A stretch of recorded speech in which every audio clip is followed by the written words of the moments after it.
अवकलन के अनुप्रयोग के अंतर्गत अब हमारा टॉपिक है रोले का प्रमेय। ठीक है, इसमें भी अवकलन का उपयोग होगा। रोलेस थ्योरम, कोई भी जो फंक्शन है वो रोलेस प्रमेय जो है सत्यापित करेगा जब वो 3 नियमों का पालन करे। ठीक है ना, 3 कंडीशन को फॉलो करे। तो कौन कौन से हैं वो कंडीशन? यदि एफ ऑफ एक्स एक ऐसा फलन है कि f of x interval a b में, क्लोज इंटरवल ए बी में संतत है। ठीक है, इस अंतराल में क्या होना चाहिए? संतत होना चाहिए। Second, f of x open interval a b में क्या हो? अवकलनीय हो।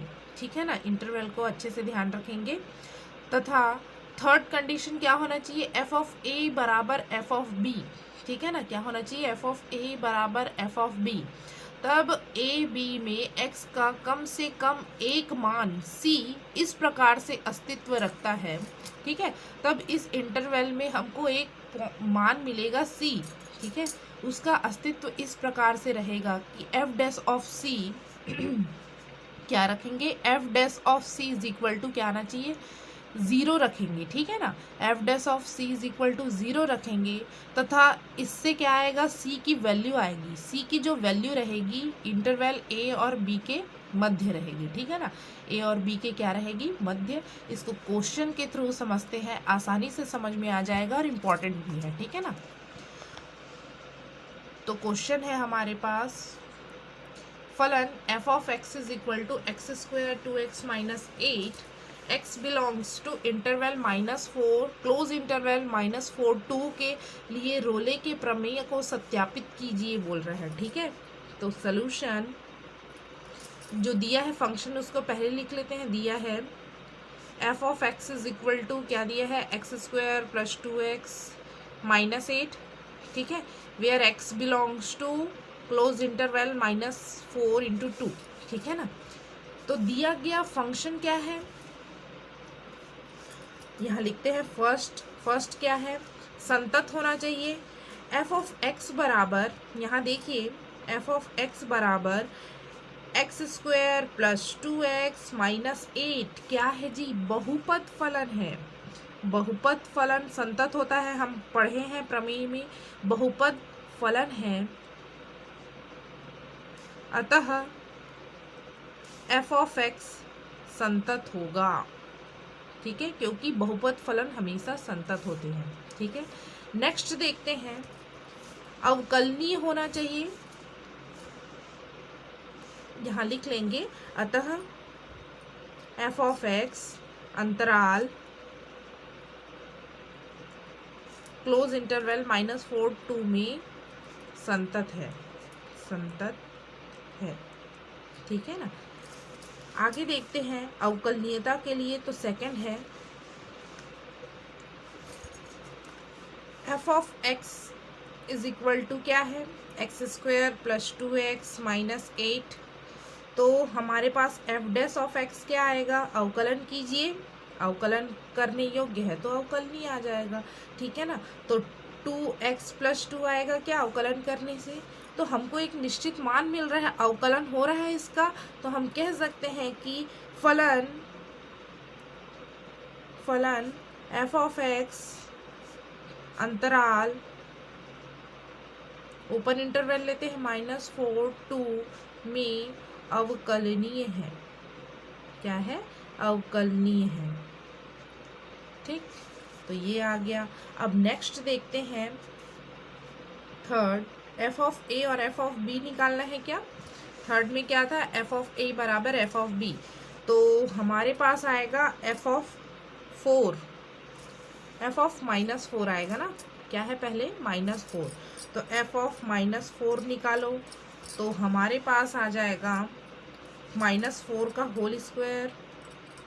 f ऑफ x की जगह वैल्यू रखते जाएंगे ना, x की जगह, तो हमारे पास -4 का whole square plus 2 into -4 into -8। तो ये कितना हो जाएगा? 4 चौक 16 ऋण 4 दूनी 8 ऋण 8, मतलब 16 ऋण 16 कितना आएगा जी? 0।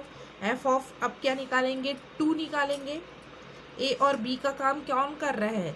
-4 और 2, ठीक है। तो एफ ऑफ 2 निकालेंगे तो 2 का होल स्क्वायर, एक्स की जगह पूरा 2 रखते जाएंगे, 2 इंटू 2 -8, तो 2 दूनी 4, 2 दूनी 4 धन 2 दूनी 4 ऋण 8, तो 8 ऋण 8 बराबर कितना आ गया, 0 आ गया। तो यहाँ से मिल गया एफ ऑफ -4 बराबर एफ ऑफ 2। यही सिद्ध करना रहता है क्या, एफ ऑफ ए बराबर एफ ऑफ बी। तो आ गया हमारे पास एफ ऑफ ए बराबर एफ ऑफ बी। अब क्या निकालेंगे, एफ डैश ऑफ सी बराबर 0।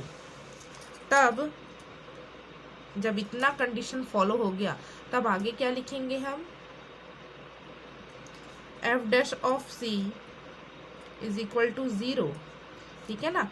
तो हमारे पास एफ डैश ऑफ एक्स का मान कितना है, एफ डैश ऑफ एक्स का मान है 2x प्लस 2, 2x प्लस 2 है, ठीक है ना। तो एफ डैश ऑफ सी का मान कितना आएगा, एफ डैश ऑफ सी बराबर 0 रखना है हमको। तो एफ डैश ऑफ सी बराबर हमारे पास आएगा, यहाँ लिख लेते हैं एक बार, एफ डैश ऑफ सी बराबर 0, तो 2c प्लस 2, जहाँ x है वहाँ c रख दीजिए, ठीक है ना। तो हमारे पास आ गया 2c प्लस 2 बराबर 0, तो 2c बराबर -2, तो c बराबर -1 आ जाएगा। हम जान रहे हैं ये c जो है किस में है, -4 और 2 के बीच में है। यहाँ लिख लेते हैं c -1 बिलोंग्स टू -4 और 2, इस अंतराल के बीच में है कि नहीं, -4 -1 और 2 इन दोनों के बीच में है, ठीक है ना। तो यहाँ से जो है रोलेस प्रमेय सत्यापित होता है, यहाँ लिख देंगे रोलेस प्रमेय सत्यापित होता है, रोले प्रमेय सत्यापित होता है, ठीक है।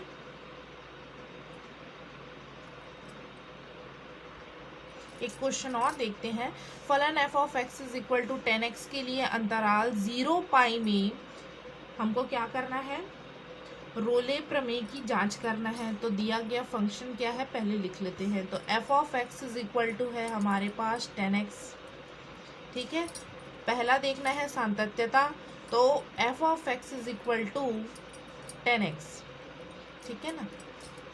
और हम जानते हैं चूंकि 10 π/2 90 अंश का मान क्या होता है, अनंत होता है, ठीक है ना। तो हम कह सकते हैं कि अतः f of x is equal to π/2 में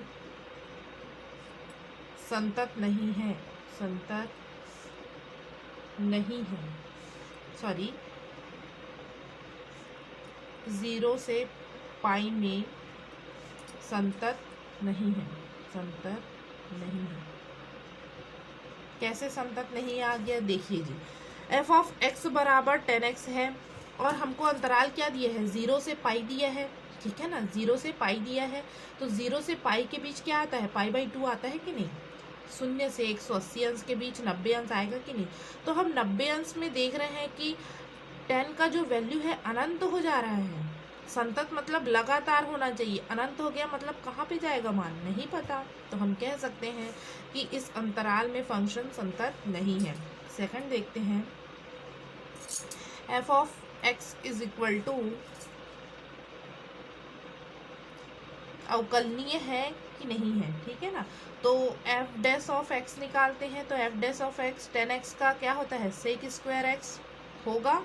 अब पुनः हम जानते हैं कि सेक जो है वो 90 डिग्री में क्या होता है, अनंत हो जाता है। तो अनंत मतलब अपरिमित मान, और अवकलनीय होने के लिए x के किसी भी मान पर परिमित मान मिलना चाहिए हमको, ठीक है ना, जिसका मान हम माप सकते हैं, परिमित, ठीक है ना। अपरिमित नहीं होना चाहिए, तो अपरिमित हो गया, इनफाइनाइट हो गया, ठीक है ना। तो अतः एफ ऑफ एक्स अंतराल 0 पाई में अवकलनीय नहीं है। क्या नहीं है, अवकलनीय नहीं है।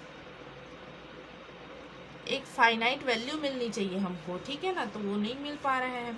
नेक्स्ट देखते हैं, थर्ड, एफ ऑफ ए बराबर एफ ऑफ बी, ठीक है ना, तो एफ ऑफ ज़ीरो निकालना पड़ेगा, तो टेन ज़ीरो की वैल्यू होती है ज़ीरो, ठीक है ना।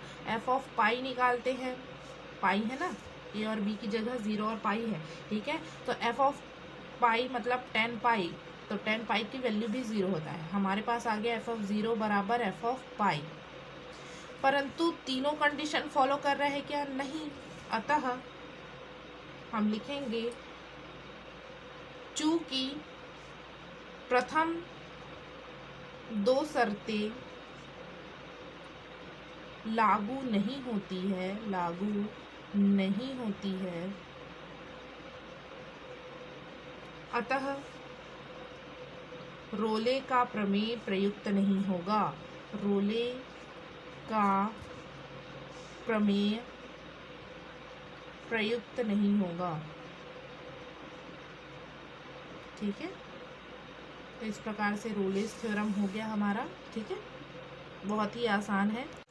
अब देखते हैं लैग्रांजेस मीन वैल्यू थ्योरम, ठीक है ना, लैग्रांज का मध्यमान प्रमेय, ठीक है, ये भी जो है अवकलन का उपयोग होगा इसमें।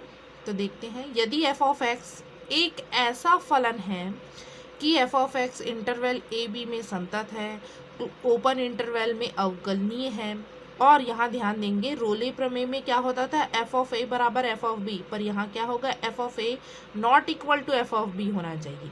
तब क्या होगा, तब उन्होंने बताया कि ए बी में एफ ऑफ एक्स का कम से कम एक मान ऐसा होगा, सी इस प्रकार अस्तित्व रखेगा कि एफ डैश ऑफ सी बराबर आएगा f of b minus f of a divided by b minus ए।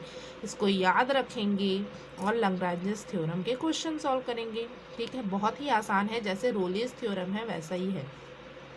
एक क्वेश्चन है हमारे पास, f of x is equal to x square minus one के लिए अंतराल 1-2 में लैग्रांज के मध्यमान प्रमेय को सत्यापित कीजिए, ऐसा बोल रहा है।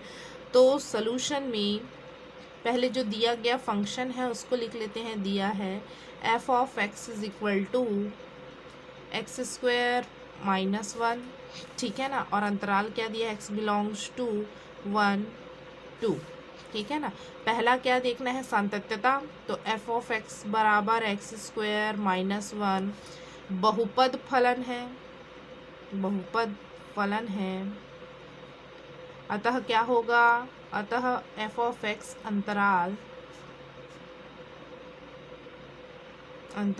1-2 में संतत होगा। पहला कंडीशन फॉलो हो गया। सेकंड कंडीशन क्या होती है हमारे पास, कि अवकलनीय है कि नहीं, तो एक बार अवकलन करके देखो कि अवकलन हो पा रहा है कि नहीं, तो हमारे पास आएगा 2x, ये तो 0 हो गया, ठीक है ना, तो अवकलन करने योग्य है, अवकलन करने से एक निश्चित मान मिल रहा है, अतः एफ ऑफ एक्स अंतराल 1-2 में ओपन इंटरवल रखेंगे, अवकलनीय है, ठीक है।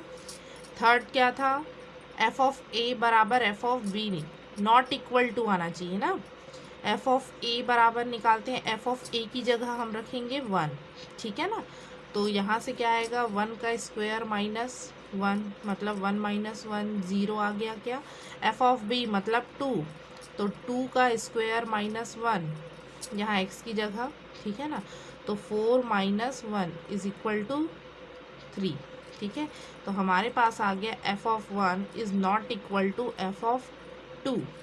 तीनों कंडीशन फॉलो हो गए क्या, ठीक है ना, मतलब इंटरवल ए बी में सी इस प्रकार से रहेगा कि f dash of c is equal to f of b minus f of a divided by b minus a. तो पहले एफ डैश ऑफ सी निकाल लेते हैं, एफ डैश ऑफ सी क्या होगा, एफ डैश ऑफ एक्स क्या है, 2x है, तो एफ डैश ऑफ सी क्या होगा, F dash of C 2c होगा, ठीक है ना। एक बार लिख लेते हैं, चूंकि एफ डैश ऑफ एक्स बराबर है 2x, therefore f dash of c बराबर क्या होगा, 2c, ठीक है ना, x की जगह c रख दिए। अब हम जान रहे हैं क्या, एफ डैश ऑफ सी बराबर क्या होगा, लैग्रांजेस थ्योरम के अनुसार f of b minus f of a divided by b minus a. तो मान रखिए एफ ऑफ बी का मान क्या है 3, यहाँ रख लो एक बार। F dash f of 2 minus f of 1 divided by 2 minus 1। तो एफ ऑफ 2 की वैल्यू क्या है 3, एफ ऑफ 1 की वैल्यू क्या है 0 माइनस 0, 2 माइनस 1 क्या होगा 1, तो कितना आ गया जी 3। एफ डैश ऑफ सी की वैल्यू कितनी आ गई 3 आ गई, ठीक है ना। एफ डैश ऑफ सी का मान क्या है 2c रख दीजिए। एफ डैश ऑफ सी की जगह क्या रख देंगे 2c, तो c का मान कितना आ जाएगा 3/2। ये देखिए ना, एफ डैश ऑफ सी का मान इधर रख दिए, इसका मान इधर रख दिए, यहाँ रख दो 2c। ठीक है, तो हमारे पास c का वैल्यू कितना आ गया 3/2। इस प्रकार है कि c का मान किस प्रकार है कि वो इस अंतराल के बीच में है कि नहीं। c जो है c बिलोंग्स टू या 3/2 बिलोंग्स टू, हमारे पास अंतराल क्या है 1 और 2 के बीच में है ये। तो हम इसको ऐसे लिख सकते हैं क्या 1 is less than 3/2 is less than 2, 1 और 2 के बीच में है, ठीक है, इसलिए इसको मध्यमान बोला जाता है। ठीक है, मध्यमान प्रमेय, बीच की जो है वैल्यू वो फाइंड करते हैं हम। ठीक है, तो इस प्रकार से ये हो गया लैग्रांजेस थ्योरम। 1-2 क्वेश्चन और बना लेंगे, फिर ये कंप्लीट हो जाएगा आप लोगों का। ठीक है ना, इसमें मैंने एक क्वेश्चन बना दिया, बाकी सारे क्वेश्चन आप लोग कर सकते हैं, ऐसे ही बनेगा सेम टू सेम। ठीक है।